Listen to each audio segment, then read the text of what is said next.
It's Net Zany, the wacky, weird world of net zero policies. And Rita and James, what a surprise. Yet again, we learned that. And I quote the 2024 record coral cover for the Great Barrier Reef based on official data for all 11 sectors of the Great Barrier Reef. Wonderful. Why aren't I hearing about this? This is wonderful news. No. I think this is great. This is not good news because how are the alarmists going to be able to go and, get their grants and make their salaries if the Great Barrier Reef is doing well? And I've got a solution for them. What they need to do is go plonk a bunch of wind turbines right over all of that glorious coral. Absolutely. Two problems solved at once. Will there be apologies forthcoming to Dr. Peter Reid, perhaps? Or maybe an offer of him having his position back at the university? How about yours truly being told off for similar comments? Anyway. Yes, anyway, there we go.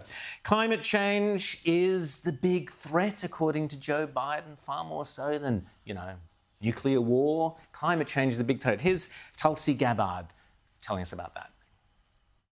The problem is he's insane. Only a madman would not consider a nuclear holocaust, a nuclear war, as an existential threat. He said, quote, "The only existential threat to humanity is climate change." What did you make of that one, James? Look, who knows? Maybe we'll expand NATO up to the ozone layer. I don't know. You know what? I don't think this is going to happen, but there has been all sorts of chatter about Tulsi being Trump's I know. I love that story, which would be incredible. I don't think it's going to happen, but what a turn up for the books that would be. Someone who was a Democrat presidential candidate. It's the sort of thing Trump would do. She destroyed Kamala. Yep. And then she saw the party's completely unhinged these days, so she left. And if she becomes a Republican that veep, would be, that's the big existential threat to the Democrat Party. I also love this story that McDonald's admits that millions of customers are rejecting those fake meat burgers that Bill Gates and others are desperate for people to eat to save the planet. Have you seen the ingredients that go into this? Now, I don't know if someone going to McDonald's isn't, doing it for health reasons, so perhaps the ingredients list isn't enormous, but